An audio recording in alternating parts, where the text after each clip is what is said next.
Welcome to Lead Different. Why not leadership? Why not lead different?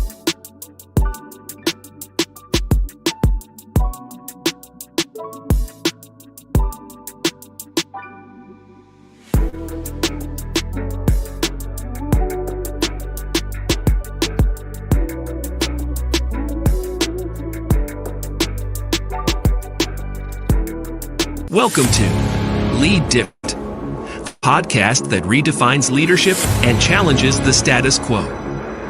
Hosted by Daniel Dominguez, founder and CEO of Why Not Leadership. This show is your compass to becoming a better leader through the power of self-awareness. Good leaders foster teams that are engaged, empowered, and energized. Join us on this transformative journey as we equip you with the tools and insights to lead different. Get ready to challenge the ordinary and embrace self-aware leadership. This is Lead Different. Subscribe now. Discover a new era of leadership. Lead different, because great leaders change the world. Hello, everyone, and welcome to the Lead Different podcast. I am so excited to bring our guest to you today. Our guest is Laura Leanne Williams, who is the founder and creative director of Laura Leanne Creative Partners. She has become a recognized leader in the Chicago creative community and beyond. She is a recipient of the 2021 Better Business Bureau Firestarter Award, and she was honored recently by Design Rush as one of Illinois' top branding agencies. Laura Leanne has built a reputation for crafting brands that connect deeply with audiences and drive measurable growth since 2019. As a strategic, experiential creative director, Laura Leanne helps founders and leadership teams translate vision into cohesive brand systems that build trust and loyalty. Her holistic approach blends design, storytelling, and strategy to create brands with heart and purpose, ensuring they're not only seen, but genuinely felt across every touch point. So, without any further ado, let me welcome our good friend, Laura Leanne Williams. How are you, Laura Leanne? I'm good, Dan. Thank you so much for having me today. Thank you for being on. It's been a pleasure to get to know you, Laura Leanne. I'll give you guys, those of you that are listening, I'll give you guys a little bit of background on how I met Laura Leanne. I think we met, was it in I think it was a Holy Collisions event, probably on Scent, which is an organization for Catholic business leaders that spans across the country. We've got some members in New Mexico. I'm sure we don't have as many members as Illinois has because it's such a much bigger, more populous state. But I got a chance to meet Laura Leanne and hear a little bit about what she does. And I said, you know, I would love to have you on the Lead Different podcast, and let's talk about what it means to lead different in this space. So Laura Leanne, what does it mean to you to lead different? Yeah, that's a great question, Dan. For me, it reminds me that, you know, even through some small acts, right, of kindness, and really taking care of the people you work with, both personally and professionally, that's still, you know, is equivalent to being a leader. And for me, I realized that also being a leader maybe doesn't always show up in the forms of, you know, popularity or, you know, being top, having the top followers on social media, but it's really truly leading with your values. And so that's what I've really learned about leadership throughout these couple of years running my own creative firm and getting to meet so many professionals and leaders along the way. So it's the values. That's fantastic. I'm glad you brought up values. So what, you know, it's interesting as I speak to different leaders across the country and across the world. I have an interview with a leader out of South Korea that's living in Korea coming up later this week. And I can't wait to talk to him. He's a Marshall Goldsmith certified coach and a former partner in the business. And I can't wait to talk to him. What does it mean to you, or how has it changed your business to lead with your values? And give me some of what are the core values that Laura Leanne just puts out there when you're dealing with clients for the first time and you want them to know, hey, this is what you're going to get.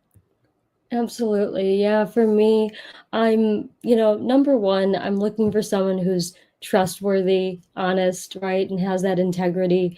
I'm also looking for that kind of unapologetic, like being you. And I don't want to say authentic because I know it's overused, but truly showing up genuinely, right? I want you to be comfortable with who you are, and I want you to own it, right?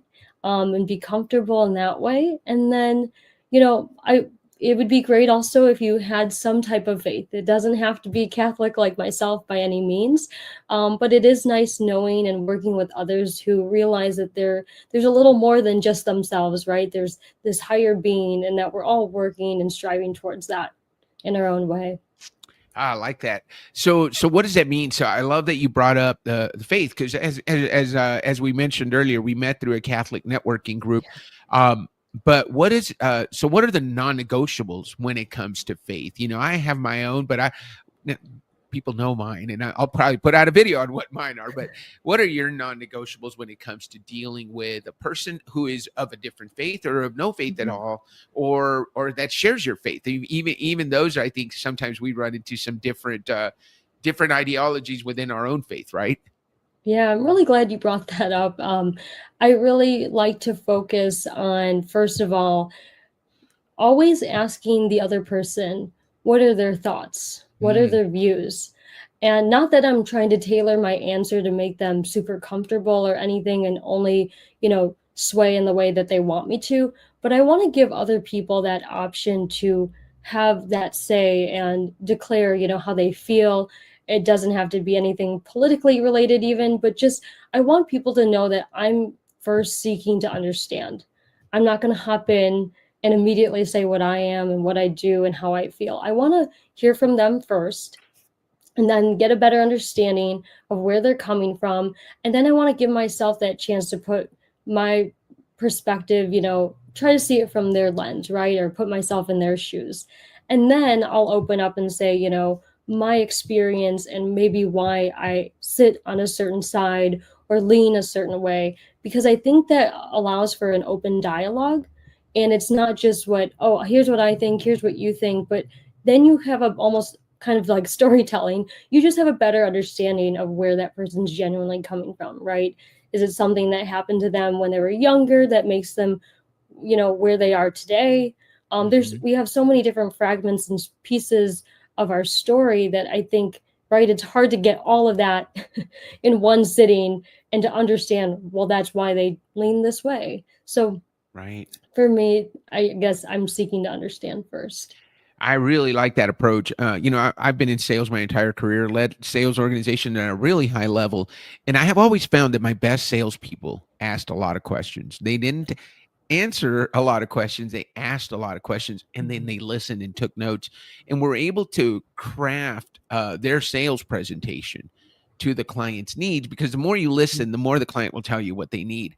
So, and I think that goes really well along with what, as I was reading your introduction, you talked about, I talked about your holistic approach that blends design, storytelling, and strategy to create brands with heart and purpose. And I imagine learning a person's faith history has something to do with that holistic approach. Tell us, so you mentioned storytelling. How do you blend design, storytelling, and strategy to create a brand? Yeah, I'm going to go back even to what we were talking about earlier about the values. And so that's one of the first things I discuss with, clients, whether they're just starting a business or they're, doing a brand refresh. I'm always going to ask the founders and the head C-suite, what are the values, right? It's not just words plastered on a wall or on a website. How are we showing up and actually living that out? And so I want to make sure that that's truly felt through every touch point. You've got your inserts that is given to your sales team. You've even got when you go to a trade show, right? Mm-hmm. How is that showing up truly, genuinely in person? And if we're not being intentional about how those values are showing up, maybe it's time we take a step back and just go back to the drawing board, right? And that's okay, because right. I totally get it. We're all evolving. We're learning so much, we're growing. And so I don't want people to feel like they have to keep the same exact, 3 values from, 70 years ago, because maybe it's been passed out through other generations in different hands. But it also doesn't mean that you're, leaving what you've had in the tradition. So it's balancing that, honoring the legacy and tradition, but also being open to evolving with the times. So honoring the legacy and tradition while being open to to what's new, right? So Yeah. that's a great probably challenge that a lot of us have. Mhm. I work with a lot of companies who are in transition. For some reason, I'm getting that right now. I tend to work with younger CEOs and founders, but recently I've been working with some seasoned CEOs who are in the process of transitioning their business to the next generation. Yep. So that does combine, so when you've got a boomer, or an older Gen X that is handing Yep. off the business to probably a Gen Z or or a millennial, they see the world differently, right? We've Yes. experienced the world differently. Even we experience COVID differently. Everything. Yeah. Plus, we have different. I remember 9/11. I was an adult during 9/11. Gen Z and Gen Alpha, who's coming up, they have no idea. That's history book stuff for them, right? Yeah. Or they were born, right Yeah. on or around those dates. So the way we look at things is going to be different. So one of the things that I really wanted to talk to you about is your YOS, because you and I, so for those of you that are longtime listeners of the Lead Different podcast, you know that everything we do at Why Not Leadership starts with the YOS discovery. So every executive I work with, every company that I take through a team optimization workshop, they go through the YOS discovery.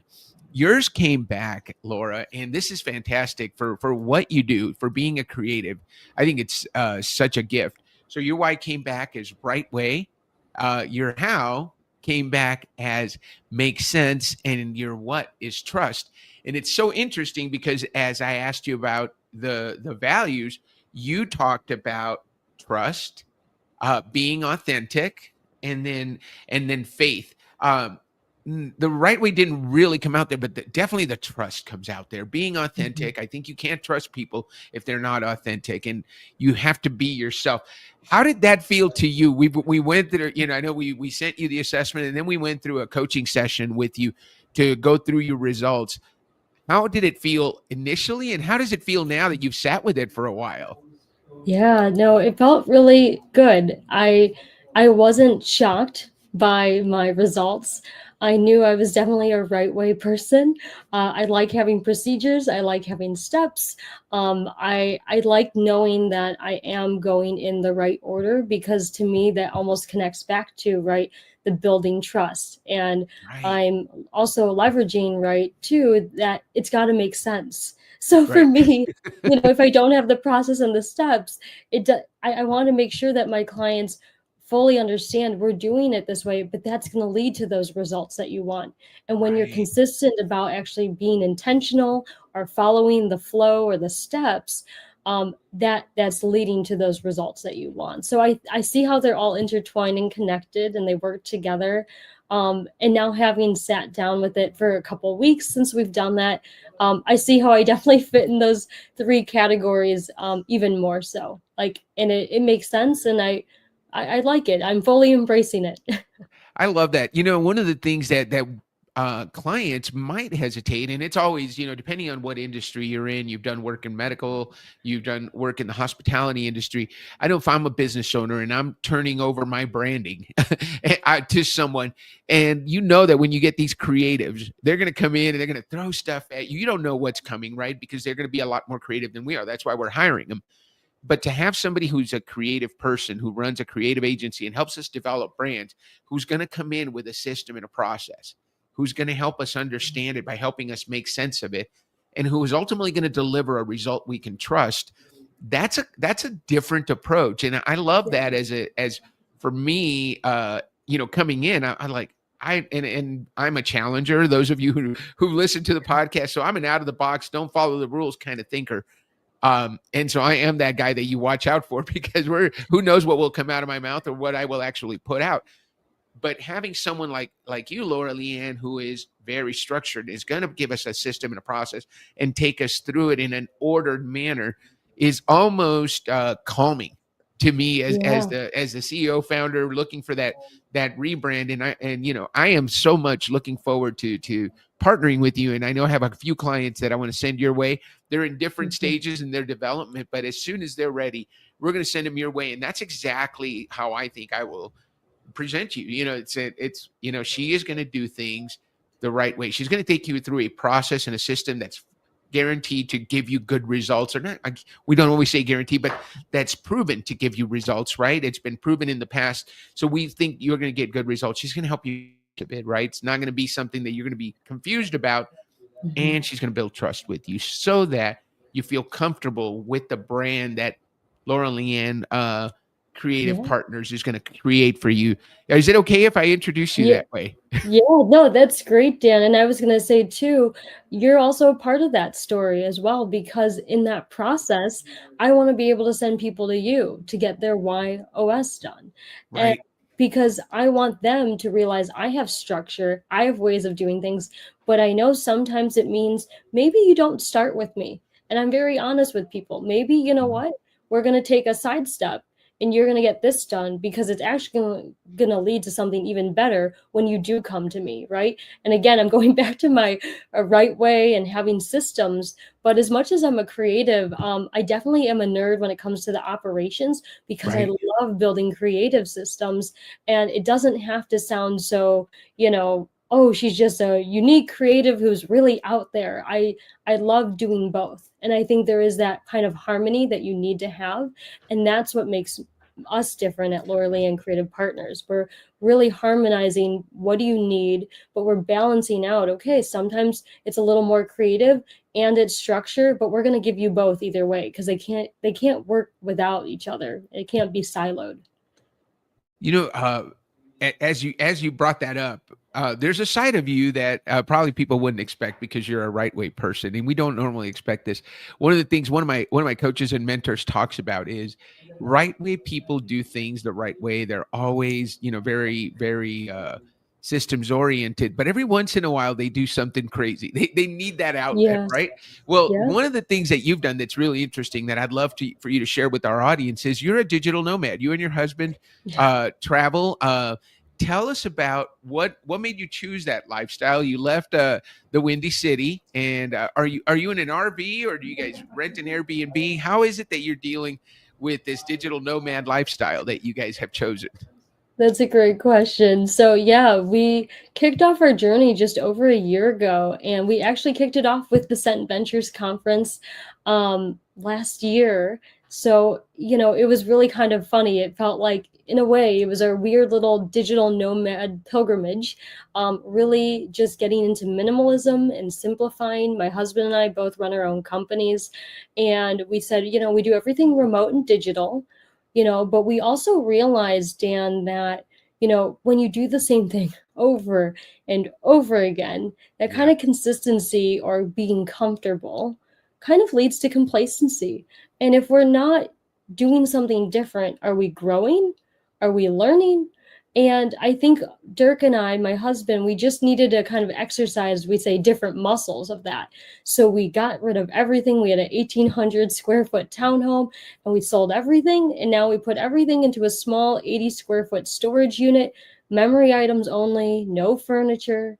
And then what we do is we actually do Airbnbs 1 month at a time, and we put everything in our 3-row SUV. So we're not going around in a big RV or anything, no trailer. And we said, you know what, almost smaller the better, because then you're going to try to find ways to fit things in.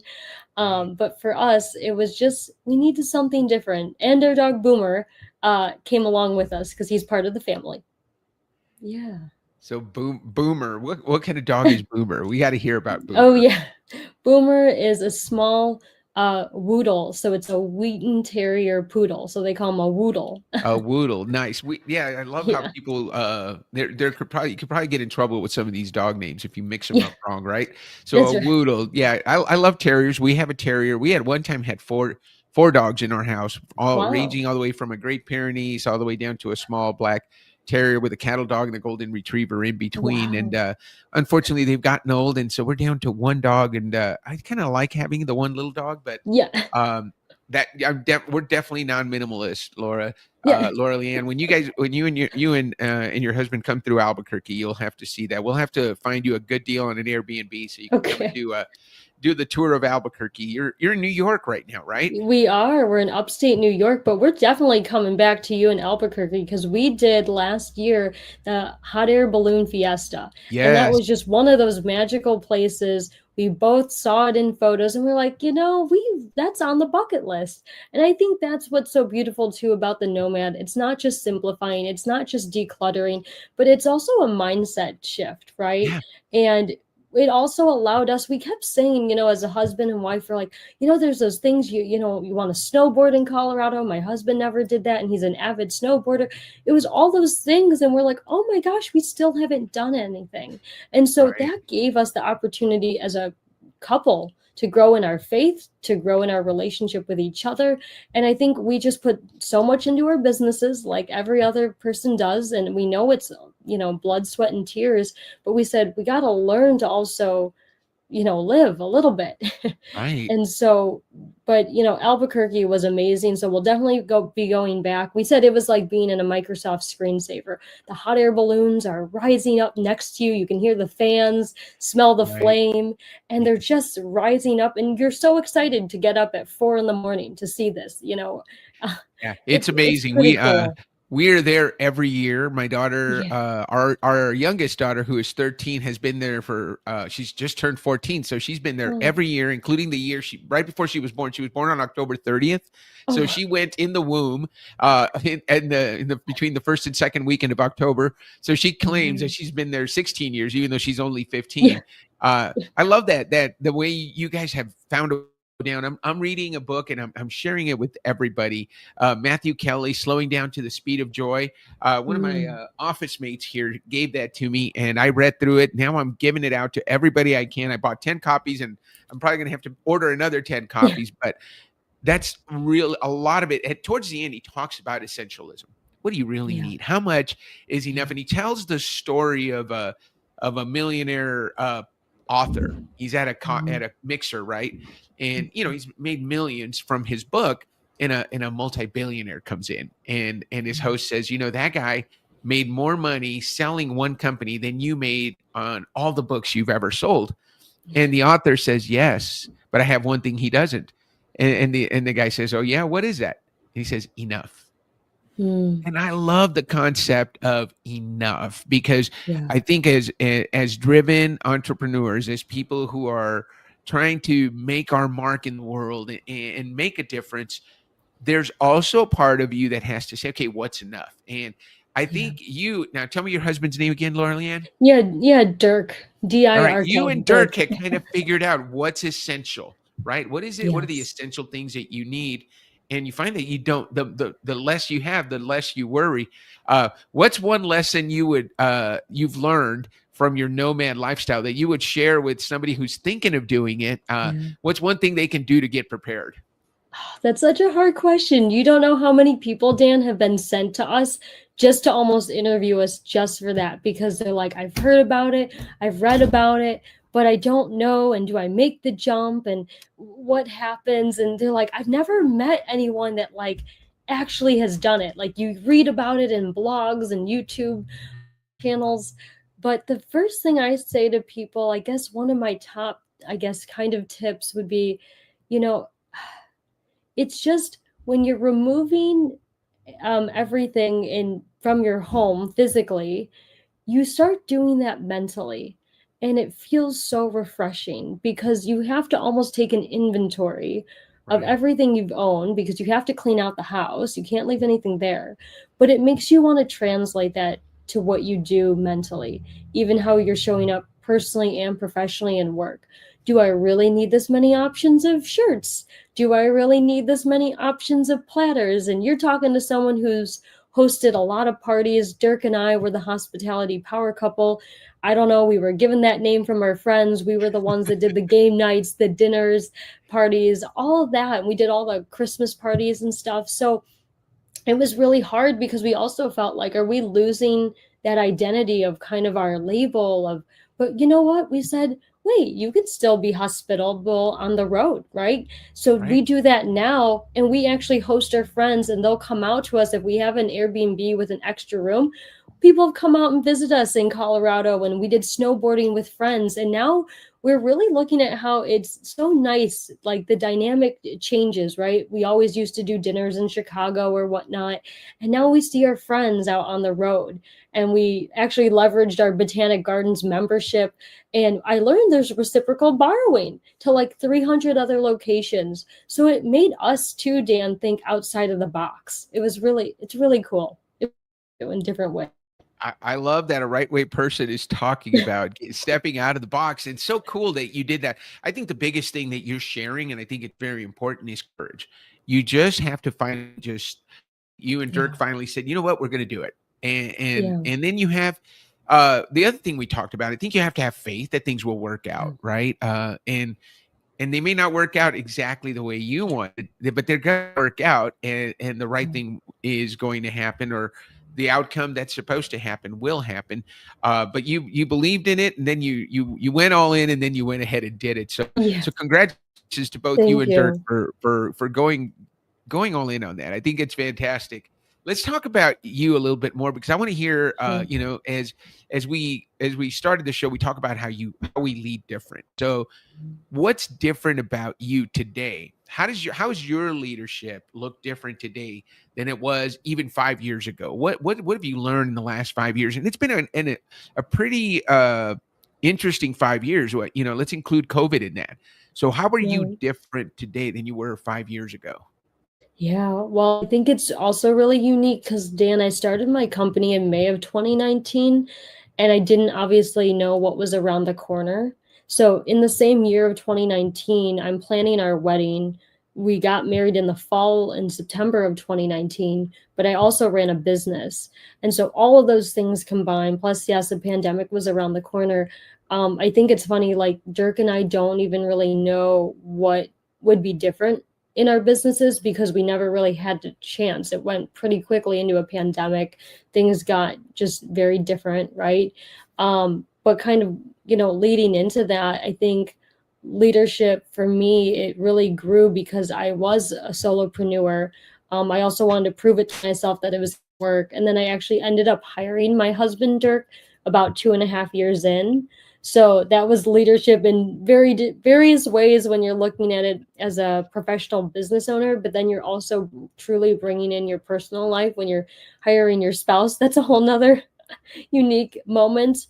But then it also shifted as Dirk helped me grow with the operations, and he came in and took that off my plate, and I just was doing 80-hour weeks. So I knew we had to have a team and scale. And so we built a team of creatives that I have now. And we did do the full-time employee thing as well too.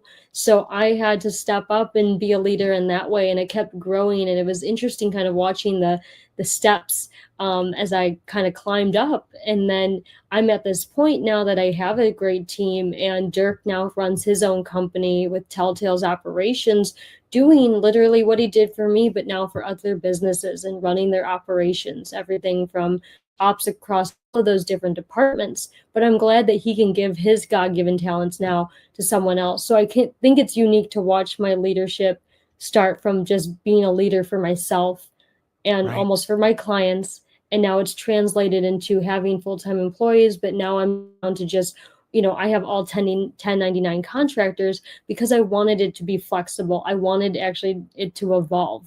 And even though it's funny, right, it goes with my right way personality of I thought I had to do it that way. I Right. thought it had to be full time.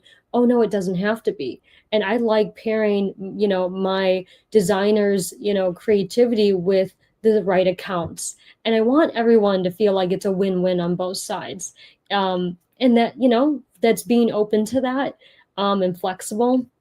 But I think that's where my leadership has grown, and also learning to embrace that change, and kind of surrendering, almost going back to God, right? Like I do the surrender novena daily for many reasons. But Oh, that's that's one of fantastic. Yeah, you know what? That's a great. Glad you brought that up. What's part of your daily routine? What grounds you? Mm, People talk about that morning routine. What's important, and share what you feel comfortable sharing. But you mentioned sure. you do that surrender novena every day, and that's important. And there's certain things that I do that I know that if I don't do those, my day doesn't even start right. Even if even like I'm going to be a little personal here. Last night, my wife and daughter and I did not end the night on a good note, but I couldn't wait till this morning to get into my routine and do my prayers and just really sit with God and hear, okay, you know what? Yesterday's over. Today's a new day. Mhm. What was the part that you played in it, and how can you make it Yeah. right? Right. So, start with Yeah. accountability for me. But what's in your morning routine that you say, you know what, that helps me get my day started on the right way? And you can tell us about your faith portion of it, your fitness portion of it. What Sure. what is it that gets Laura Leanne off on the right foot every day? Yeah, it's a great question. I think it's unique too, Dan, because I've seen that evolve and change and adding even more prayer into my life. And I think you got to start somewhere, right? And I used to kind of do the very basic things of prayer and very simple, and there's nothing wrong with that. But I've known how I wanted to almost beef up my own prayer life in the morning and even in the night before I go to bed. So it's been neat that Dirk and I also are doing that together. So I really like that we're ending and starting the day together as a couple in prayer. So in the beginning, I'm always getting up, I'm walking the dog, and then I go right into morning prayer. And we use the Hallow app.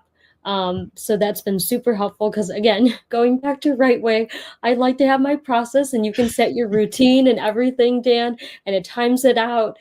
So I have my order, and then they play. You It's could like a you could playlist. not get away from your right way, right? That's right. It's like a playlist. So we have our morning prayer, we have our morning readings and scripture, and then we go into that surrender novena. Like that's the end or the last part of our morning prayer because I like it. It kind of sends me off into that mindset of like, here we go. Like we're just gonna take on the day the best we can, to a certain degree, but you are gonna have to let go because you make a lot of decisions every day.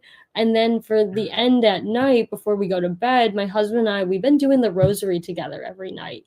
And that's been really helpful Excellent. because I don't know about you, Dan, but I'm always thinking for my clients and we're always like thinking, even if we're not at the computer. And I need something that like stops me and calms me down Yeah. because I'm just go, go, go mentally up here. And Right. I need to relax. It's like meditation. I Right. love that you're obviously holding the rosary beads. Like there's a lot of different elements that go into that. And they even have a visual rosary now too on Hallow, which is nice. So if you also want the imagery and it Right. shows you the beads and like making sure you're on and again the right way, I'm like, okay, I don't You're want to not be a bead missing, right? You're behind. making Yeah, sure you're doing 10 Hail yeah, Marys, and you're right. you're in between prayers, and you're doing the right mysteries. Exactly. I can't tell you how many times I've started doing, and I'm on the wrong day for my mysteries, and I'm like, "Oh, Yeah, darn." Then I go back and start over because I wanna make sure I do it right. So yeah. there's a little bit of that in me too. Hey, you know what? You talked earlier about how you lead different. Tell me about something you do now as a leader. And by the way, before let's not just forget about that. Thank you for sharing your morning Yeah. and closing routine. I think that's really helpful for everybody. But I wanted to go back when you talked about how you lead different. What's something you do now as a leader that you never would have imagined doing before? Hmm. Well, I think it would be one of them would be probably joining Scent Ventures and Mhm. being very intentional about bringing my professional work life together with my personal faith life, right? And I think you don't know with the whole separation of church and state in that kind of sense, where is that gray area, where is that line? I've really gotten to the point in my career of like, I want to work with people who want to show up intentionally, both personally, professionally, and including their faith, whatever that may be. You don't have to be Catholic.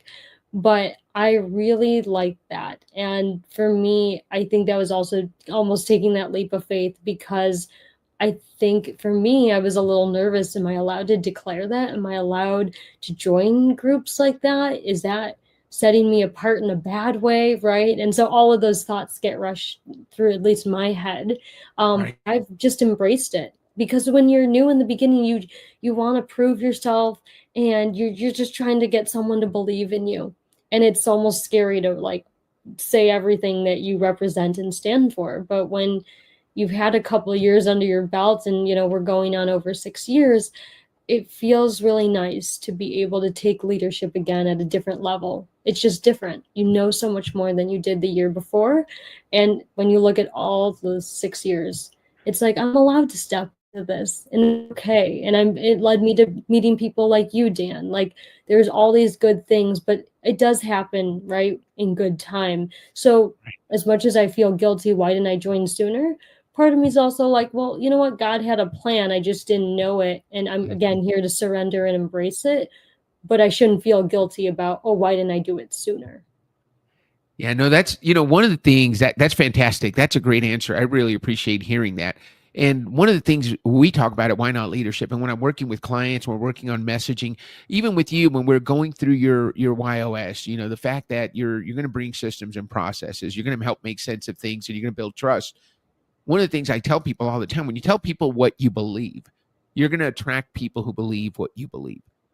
But one of the other things that is also going to happen is you're going to repel people who don't believe what you believe. And I think that just makes life easier, right? If you don't believe what I believe, and you don't want to work with me, or you're going to have a problem with some of the things that I believe in, I'm glad to repel you and not even have to have an initial conversation with, because that's a waste of time. We have limited time, right? As you talked about, we're busy from the time we wake up until the time we start our evening prayers. From the time we finish our morning prayers to the start our evening prayers, we are busy, and there's only a limited amount of time that we have to dedicate to that which we do. Why spend it on people who are not a fit? And so, you mentioned, I think we had talked about letting people go who are not the right fit, either the right person in the right seat, and doing that just not only with the employees, but even with friends. That's a hard thing to do sometimes, because there are people we just become comfortable with, whether at work or in our relationships. We're like, they've always come to my parties, or they've always been in that seat for the company. They've always done that. Who is going to do it if they're not here? Can you share, how do you go about letting go of the wrong people and moving on, and then maybe a success story where you let go of someone and someone else came in and took their place and they did a fantastic job, maybe somebody you have on the team now? Yeah, wow. I'm really glad we're talking about this, because I want to real quick circle back to what you were saying about, repelling the wrong people. And I want to be careful with that, because there have definitely been unique requests that I've gotten on my website when in my younger years that were definitely during the time of the pandemic, that were not like really appropriate. It wasn't even about faith. It was just the t-shirt design they wanted me to do. They clearly didn't do their research on me, because it was not very nice towards the Chinese race, but he clearly didn't look at my picture of my profile, which tells me, right, it says a lot about me, but I'm only touching on that, Dan, because I want to show people too, yes, maybe I'm not the right fit for you, but I like to think that God's also working through me in a nice way to also remind some people to just take a moment, step back, and think differently about what just happened. And so, yes, I'm not saying I want to be a victim or target of anything that's inappropriate or against another race, but I like to think that God's also trying to have me be a nice reminder to those people of like, hey, I nicely told that individual, I'm not sure if you did any research of me on my website, but I actually am Chinese and I don't feel comfortable doing that design on that shirt. But I like to do it respectfully, but also remind people, I think that there's just ways that, they need to almost nicely self-analyze themselves. Is that something you really want to put out into the world? Maybe they did. Maybe they went to another designer, but I like to think I'm doing my little tiny part of repelling it because it doesn't fit my values, but also maybe that gives them a moment to just. Yeah, no, that's courageous. I think It's especially in entrepreneurship. We get into a mode where, gosh, any business is business, right? We want business, Yeah. but also being able to say, you know what, that doesn't fit, and let me tell you why. And being kind and being able to say it in a kind and a generous way that the person can receive it and not be hurt, but actually, just as you said, maybe think about it a little bit and say, huh, Yeah. is that really something that needs to go out into the world? What's the benefit to society? What's the benefit that putting something like that out is going to have on people like Laura Leanne, someone who I've gotten to know through this small Yeah. partnership? Do I want to say something mean and unkind? But let's go back to that, because we talked about Yes. that too in the pre-show. Healthy no's, setting boundaries. And, we've all come from that. I'm a contributor. So my why is contribute. I constantly deal with, how do I say no nicely? So how have you developed the ability to say healthy no's so that you don't feel bad about saying no, but that giving you the space and the room to say heck yes to some bigger projects, better projects? Tell us about that evolution. How did you learn to say no? Yeah, and I don't want you to think I didn't want to answer your other question too, so I'll try to answer it, all of these little ones. But Yeah, so go for it. yeah, you were talking about, also how do you make sure you have the right people in your life, that Right. too. And I think it perfectly pairs with the healthy nose. And I would joke with people, be a digital nomad even for a month, maybe a couple months, see who shows up in your life and who wants to really be there. And for Right. Dirk and I personally and professionally, that was very, very clear. Whether it was good, bad, or neutral, we Right. really saw where people stood on kind of what sideline, or that line was definitely drawn in the sand.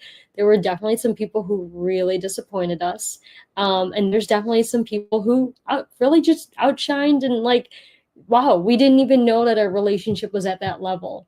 So that was really eye-opening and healthy to physically remove ourselves, because that Mm. showed you who was going to fight for you to even Right. just keep in touch with you. And I have certain people I check in with weekly and monthly. And again, going back to my right way, Dan, I'm the one that has the Google Calendar, and Yep. it's repeated every month because we all get busy. But if it doesn't make it on that calendar, we both know that everyone's going in different directions. So I think certain friends, certain people, you can, and have the calendar invite. But Yeah. the healthy no's then led us to making so much better yeses, because we saw what was happening, right? When we Yeah. removed ourselves from the picture, literally from the scene. And we're like, Yeah. wow, they treat you differently. Oh, wow, they treat you maybe the same or differently Right. when you're not physically there in the state of Illinois. And it really showed some friendships. And it's okay, because Dirk and I said it's like seasons, right? There's a chapter and a time, and maybe we've outgrown that friendship and we're just kind of moving in this direction, and maybe they don't want to grow, whatever it may be, and that's okay. We respect what they want to do. Yeah, no, that's that. Thank you. And thank you for keeping me accountable. I know that I knew you would, because there was a question that we kind of left hanging out there and you brought it around. We're not going to let that just get lost out there. So we really appreciate that. So tell me about, this is important, I think, for solopreneurs, entrepreneurs, and coaches and consultants out there. What's a fear you finally stopped listening to that you're so glad you did? Because you had to embrace some change and accept some things that you couldn't change. But tell me, what's a fear that you stopped listening to and you're so glad you did? Yeah, I think it would be what I shared already about just entering more spaces that are, I guess, faith category or label. Right. And I'm really excited. I know I have this other logo here on my backdrop here of Catalyst 501, and I think Right. that leads into it too. And I met someone through Set Ventures, also at a Holy Collisions, and it takes, right, it was 8 minutes of just finding that one thing that captures your attention. And then I met a wonderful person named RJ, who's my business partner in Catalyst 501, and kind of taking the leap of faith also on that. But it's like through the lens of my faith, I'm going to have faith in someone else, but I'm allowed to also find someone that has the same values as me, of my Catholic faith and values. And I think that makes us more powerful together as a team. And what we're doing together is serving nonprofits as they start from scratch, and even the ones who are already existing. We're creating a hub or just membership that everyone can work together, and we're all going to grow together. But yeah, it's all for nonprofits. So I hope that kind of answers your question. No, it did. Thank you so much. And I think you talked about the serenity prayer. There's some things you can change, some things you cannot, right? And it's just a matter of having the faith to allow those things to happen. But it's so great. I got to meet RJ. What a wonderful, energetic person he is. What a great host. You guys did a great job with your Catalyst 501 open house last week, and I got to experience it. And what was the name of that software that you used? Yeah, we use a platform called 𝘬𝘪𝘪, and it allows you to fully have that immersive and experiential impact. And it goes right hand in hand, of course, with what I'm doing in general for all my clients and 𝘠𝘪 Leanne Creative Partners. So it's nice, and it's a full circle, right? And I want to make sure that, right, if we're not showing up genuinely and intentionally in building these experiences, whether it's in person or digital and print, what are we doing, right? And it's got to make sense. It's got to have that story. And you want people to feel that they are empowered to join a community, but also I want you to, of course, grow your business. And that leads to, right, those results that you want. But it takes time. I always tell people, it doesn't happen overnight.